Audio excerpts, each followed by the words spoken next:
Oke, kita masuk ke bagian kedua, yaitu sejarah dan paradigma pemrograman.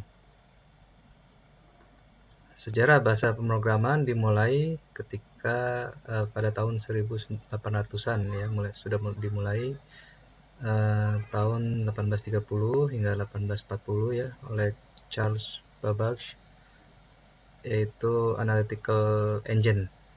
Nah, di sini muncullah programmer pertama, ada Baron Countess of Lovelace, dan tahun 1940 John von Neumann ya ini adalah komputer pertama yang memiliki stored program.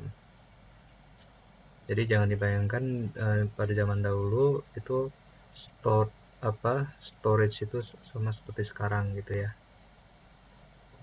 Kemudian pada era 1950-an lahir Fortran, yaitu singkatan dari Formula Translation, yang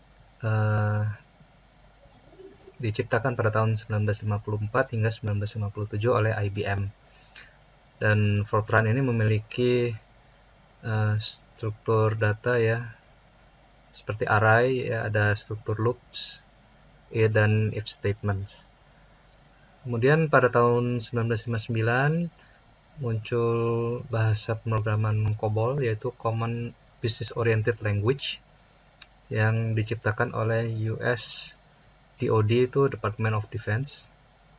Dan COBOL ini bisa merekod atau merekam dan menampilkan output. Kemudian di tahun yang sama juga lahir ALGOL 60 ya. Nah, jadi di sini ada struktur statement ya, begin, end, block, ada type declaration, recursion, pass parameter. Kemudian pada akhir tahun 1950-an MIT juga membuat sebuah bahasa pemrograman, yaitu Lisp, singkatan dari Lisp Processor ya. Dan akhir tahun 1950-an Harvard University juga mengeluarkan bahasa pemrograman, yaitu APL, A Programming Language. Oke, kemudian pada era tahun 60-an IBM mengeluarkan PLI yang menyediakan fitur concurrency dan exception handling. Kemudian ALGOL 68 juga di sini lahir. Kemudian ada lagi Snowball ya, String Oriented Symbolic Language, yang diciptakan oleh Bell Labs. Nah, ini adalah cikal bakal dari bahasa pemrograman C. Nah, kemudian ada juga Simula 67 ya, yang diciptakan oleh Norwegian Computing Center. Dan ada lagi ISWIM dan BASIC ya, BASIC Dartmouth College ya, diciptakan oleh Dartmouth College. Pada era 70-an di sini lahir bahasa Pascal tahun 1971 oleh Niklaus Wirth ya, bahasa instruksional sederhana dengan pernyataan terstruktur.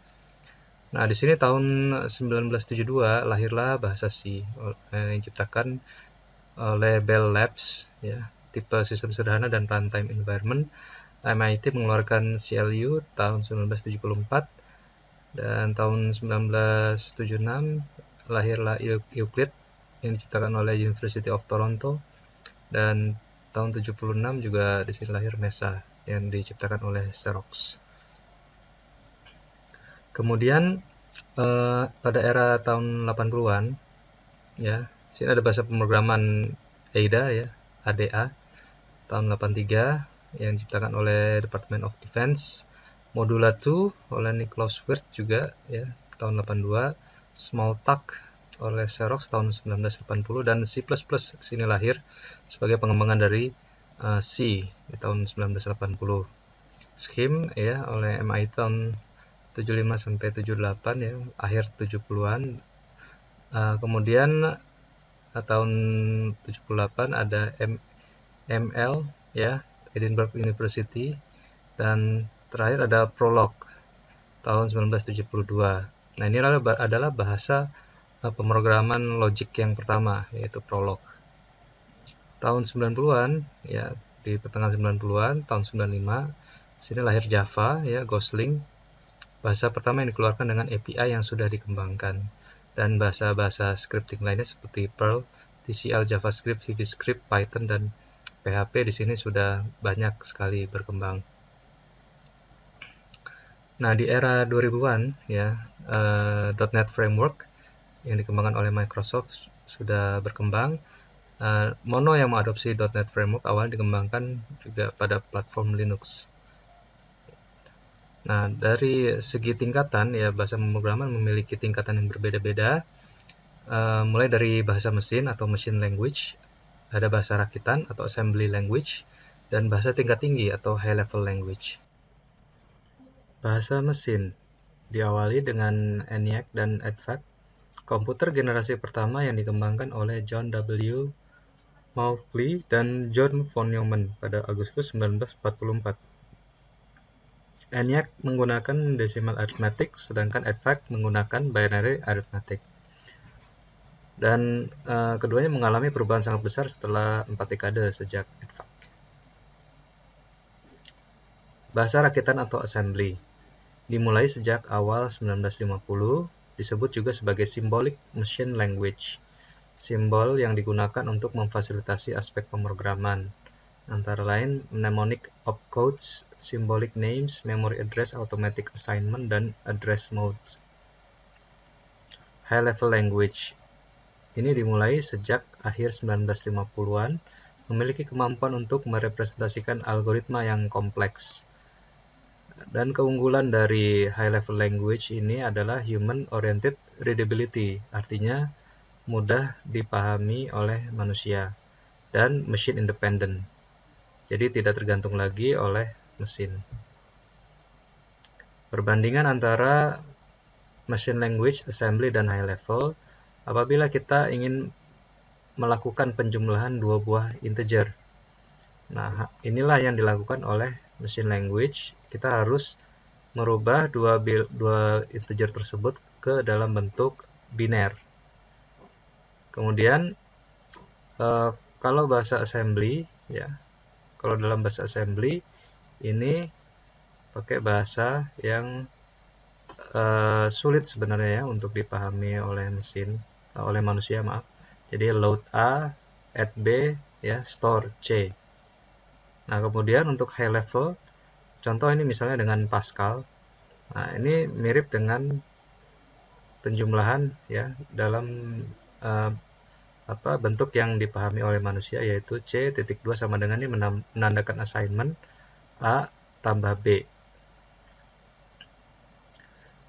Nah, paradigma bahasa pemrograman. Jadi dari seluruh bahasa pemrograman yang ada di dunia ini dapat dikelompokkan berdasarkan paradigma bahasa pemrograman. Ada beberapa paradigma, antara lain prosedural. Yang masuk dalam bahasa pemrograman prosedural antara lain adalah bahasa pemrograman C, Pascal, Bash. Kemudian kalau C++ ini masuk ke C maupun object oriented. Nah, jadi ini C++ ini termasuk imperatif, artinya dia mengakomodir prosedural dan object oriented. Yang murni object oriented adalah Eiffel, ya, Java, Close. Nah, ada functional nih, ML, Lisp. Close juga masuk functional. Kemudian ada bahasa yang deklaratif seperti SQL, ya, Datalog. Nah, kemudian untuk bahasa pemrograman logic yaitu Prolog. Nah, di sini kita bisa lihat berbagai programming language paradigm, ya, seperti C, Basic, Fortran ini imperatif masuknya. Nah, itu. Kemudian ada functional, object oriented, multi paradigm, ya, dan deklaratif atau logic. Nah, kalau imperatif itu kita fokus pada menjelaskan bagaimana suatu program beroperasi. Sedangkan prosedural ini program terdiri dari lebih dari satu atau lebih prosedur.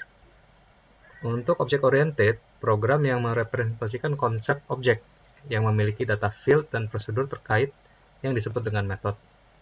Sedangkan deklaratif ini adalah bahasa pemrograman yang membangun struktur dari unsur-unsur program komputer yang mengungkapkan logika komputasi tanpa menjelaskan aliran kendali.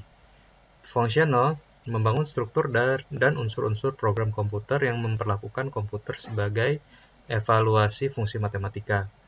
Kemudian logic ini adalah paradigma pemrograman berdasarkan logika formal atau formal method. Oke, kita stop dulu untuk diskusi yang kedua.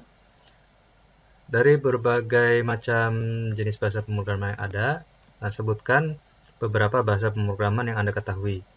Dan klasifikasikan bahasa pemrograman tersebut berdasarkan paradigma bahasa pemrograman, yaitu prosedural, object-oriented, logic, dan lain-lainnya. Silakan jawab di dalam forum diskusi.